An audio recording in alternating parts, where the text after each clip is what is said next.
Hello students, welcome to the online practical sessions. Today we would be performing experiment 4 of second PUC, which is finding the internal resistance of a cell. Our aim is determination of the internal resistance of a given cell using potentiometer. So we will be using a potentiometer. And what is the principle of potentiometer? When a steady current flows through a conducting wire of uniform thickness, potential difference between any 2 points on it is directly proportional to the length of the wire between these 2 points. Using the principle of the potentiometer, today we would be finding the internal resistance of a cell. Before starting the experiment, we will look into some of the theory part of internal resistance of a cell. Let us recall the definition for EMF of a cell and terminal potential difference of a cell. The EMF of the cell, it is defined as the potential difference across the terminals of the cell in an open circuit. So when this cell is not connected to any external circuit, if you measure the potential difference across its terminals, that is across the positive and the negative terminals of the cell, what we measure is the EMF. Then what about terminal potential difference? The terminal potential difference, it is defined as the potential difference across the terminals of a cell when connected to a circuit, or we can say when the current is flowing through the cell via external circuit. So let us understand a bit of mathematics of these two things. The diagram here, let us consider we have a cell whose EMF is E, and let it also have an internal resistance R. It is not connected to any of the circuit or external circuit. If you measure the potential difference across these two terminals, what we get now is the EMF of the cell. So represented by E. Connect the cell to an external resistance or to an external circuit. Now a current starts flowing in the circuit, and if we measure the potential difference across these two terminals, now what we get is the terminal potential difference. I can represent it by V. A little bit of mathematics with these two things. First thing, the EMF of a cell, if it is given by E, the terminal potential difference, if it is given by V, we have studied in chapter 3, that is current electricity, that terminal potential difference is going to be equal to EMF minus current in the circuit into the internal resistance of the cell. So the terminal potential difference is always less than the EMF of the cell, and it is reduced by a quantity which is equal to I into R, where R is the internal resistance of the cell. With the help of this formula, today we can find the internal resistance of a cell. Let us now come to the potentiometer. The diagram here shows a potentiometer. If I have a wire PQ, apply some potential difference across it. For example, if I am applying 4 volts. If I have applied 4 volts across a 100 centimeter length of wire, and if the wire is of uniform thickness, then if I divide this into 25 centimeters each, then I can see every 25 centimeter will be equal to a potential difference of 1 volt. This is what the principle of a potentiometer tells. When you apply a potential difference across a wire of uniform thickness, then potential across any 2 points of the wire will be directly proportional to the length of the wire. So if I take, for example, a length of 50 centimeters, then definitely the potential difference across this is going to be 2 volts. So that 2 volt is directly proportional to the length of the wire. If I take 75 centimeters, then the potential difference across these 2 points will now be equal to 3 volts, and that 3 volt is directly proportional to the length of the wire. This is the principle of the potentiometer. Now if I have to determine the EMF of a given cell, I have a cell and I have to find its EMF using a potentiometer. I know that I have applied 4 volts across the battery, and it is equally, the potential is divided equally across the wire. If I connect a battery, for example, whose voltage is 3 volts, whose EMF is 3 volts, and I will take a galvanometer with a jockey and I will slide it on the wire. If this is 3 volt, then definitely as I slide, I will get the balancing length, which is null deflection, at 75 centimeters. When the EMF is 3 volts and the potential drop across the wire is also equal to 3 volts, then the deflection in the galvanometer is going to be 0. Similarly, if at all I am applying a EMF of 1 volt and I connect a galvanometer, I slide the jockey, I am definitely going to get the null deflection at 25 centimeters. Therefore, in this method, using a potentiometer, I can measure the EMF of a cell. Similarly, if I have a circuit with the cell, then what I get across these two terminals is now the terminal potential difference. What I measure now is the terminal potential difference. In this way, using a potentiometer, I can either find the EMF of the cell or the terminal potential difference. In both the cases, the EMF of the cell is going to be directly proportional to the balancing length. If I take L1 when only a cell is connected, then when an external resistance is connected, what I measure is the terminal potential difference. In this case, the terminal potential difference is going to be directly proportional to L2. Further, we already know V is equal to E minus I into R. Rearrange, we are supposed to find the internal resistance. Therefore, I will get I into R is equal to E minus V. R is equal to E minus V by I.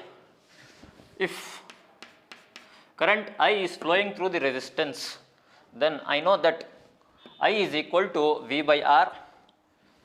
You can write this as E minus V divided by V by R. Further, rearranging, I will get R into E minus V divided by V.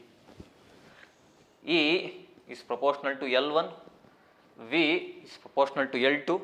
Therefore, I can replace E and V by L1 and L2. Finally, I will get the formula as internal resistance is equal to external resistance R applied here into L1 minus L2 divided by L2. Today, we will be using this formula to find out the internal resistance of a given cell. We have a Leclanche cell. We will be connecting this Leclanche cell to a potentiometer. We will find the EMF of the Leclanche cell. How do I find EMF? First, disconnect the external resistance, find out the balancing length. I can find the EMF or the balancing length for EMF. Next, to find terminal potential difference, I will connect the external resistance also with the help of a key, and now I will find out the balancing length. This will give me the terminal potential difference, or the terminal potential difference in this case is going to be proportional to the balancing length. Let us start the experiment. We will start performing the experiment. The first thing is to do the circuit connections. Before doing the circuit connections, as told earlier in experiment number 2, I will first arrange the apparatus as in a circuit diagram. Here, PQ represents the potentiometer. This is the potentiometer. I have a battery. Key K1. E is a cell, Leclanche cell. If I place the apparatus on the other side, we may not be able to do the reading, so I have placed it on this side. I have a Leclanche cell. Below a Leclanche cell, a resistance box. And with the resistance box, I have a key K2. I have a galvanometer G. So now I will start doing the connections. I'll do the connections in the anti-clockwise direction. First, the battery is connected to P. Similarly, the same point P is also connected to positive of the cell and one end of resistance box. Today what I will be doing is, from battery positive to P, from positive of Leclanche cell to P, from one end of resistance box to P, I will be connecting all the three to the same point. From battery positive to P. Similarly, in the Leclanche cell, the graphite rod or the carbon is what is the positive terminal. So, from this positive terminal, I will be connecting to the same point P, and we have two terminals in the resistance box. One of the terminals I will connect it to the same P.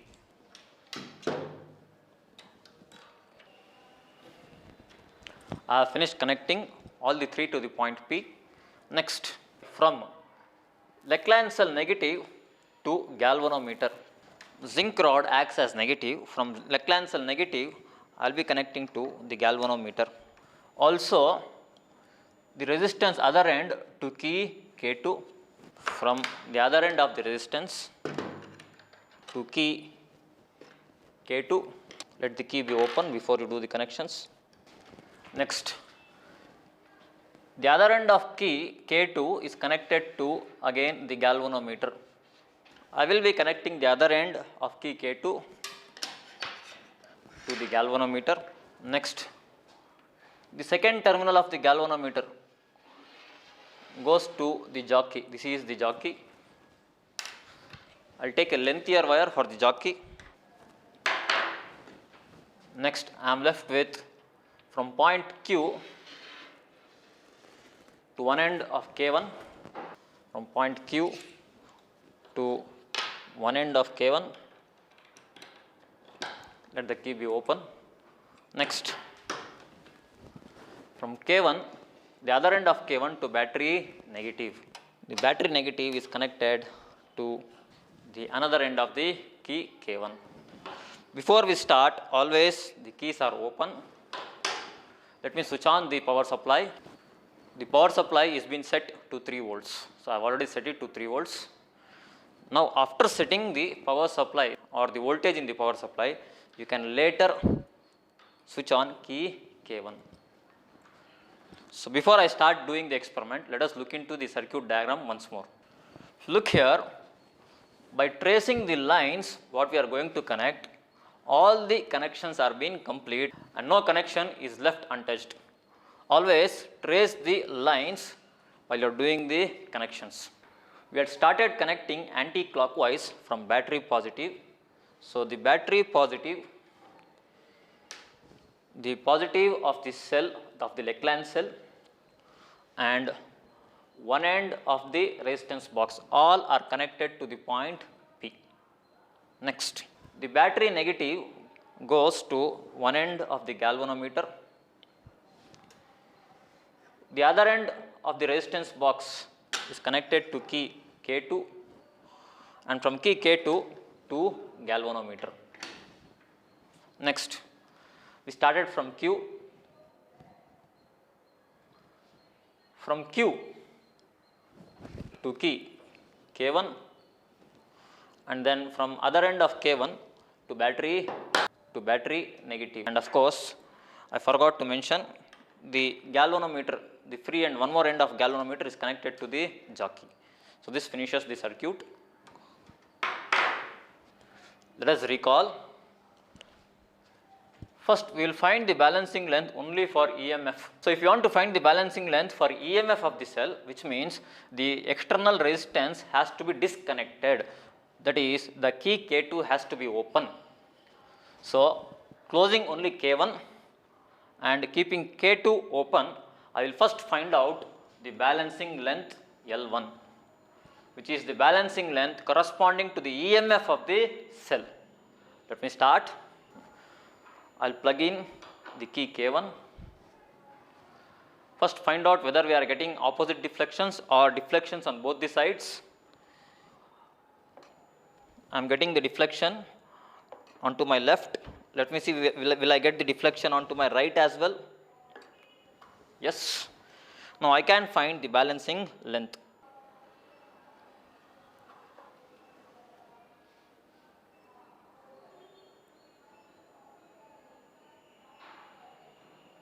So I am getting the balancing length. I am getting the balancing length at 47 centimeters.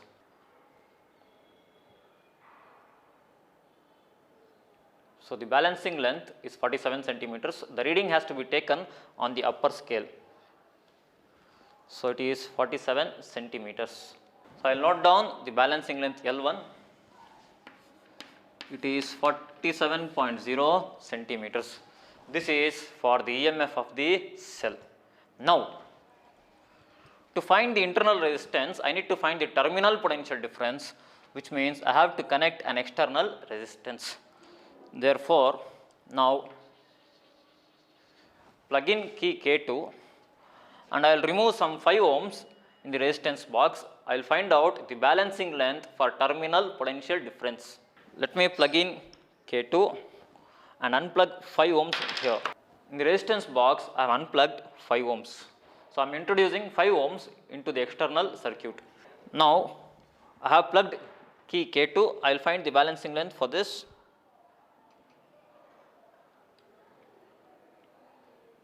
So I am getting the balancing length at 13 centimeters. You see, I am getting the balancing length at nearly 13.3 centimeters. The resistance here is now 5 ohms. I have unplugged 5 ohms. And the balancing length is 13.3 centimeters. Now I will find out what is the internal resistance of this cell. To find the internal resistance, let us do the calculation. Trial 1. The internal resistance is given by the formula. The external resistance R, which is 5 ohms, into balancing length L1, which is 47.0 centimeters, minus balancing length L2, 13.3 centimeters, divided by L2, which is 13.3 centimeters. Let us find out the numerator. 47 minus 13.3 into 5 will give me 168.5 divided by 13.3. Divide this by 13.3. I am getting the value as 12.67 ohms. So let me note down this value. Internal resistance is 12.67 ohms. The next trial I will perform it by unplugging 10 ohms. In the resistance box, now I have unplugged 10 ohms. Make sure all the other keys are tight enough. Also, the key K2 is still being closed. We are finding the terminal potential difference for a different external resistance. Let us find the balancing length.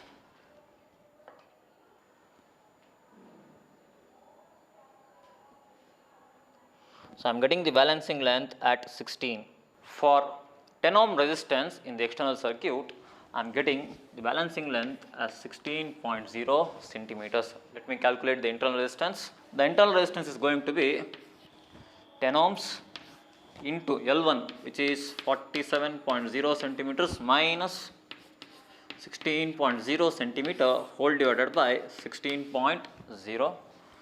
So let us do the calculations. On calculation, I get the value as 19.38 ohms. Let me note down. The third trial will perform for 15 ohms. Let me unplug 15 ohms. I have 10 and plus 5. By unplugging 10 plus 5, I am introducing 15 ohms. Plug in key K2. Let me find the balancing length. After unplugging 15 ohms, I am getting the balancing length here as 23.2 centimeters. So let me find out what is the internal resistance for this. For trial 3, the internal resistance is going to be 15 ohms into 47.0 minus 23.3.2 whole divided by 23.2. Let us do the calculations. I am getting the value as 15.39 ohms. Let me note down this. If you observe the values of internal resistance, it is not a constant, it has been varying. If you look into the result, you will find in your laboratory manuals that the result is been mentioned as the internal resistance of the given cell lies between. There are two values to be written, which is a minimum value and the maximum value. Generally, while performing the experiment in the laboratory, we would be performing nearly to some 5 trials, whereas here I have only performed 3 trials. Let me conclude this experiment by writing the result. Finally, I have concluded by noting down the result. The result tells the value of internal resistance of the given cell lies between 12.67 ohm and 19.38 ohm. The values that are being noted down here are the minimum and the maximum from the experiment that I have conducted. Here 12.67 is the minimum and 19.38 is the maximum. This completes today's experiment. Thank you.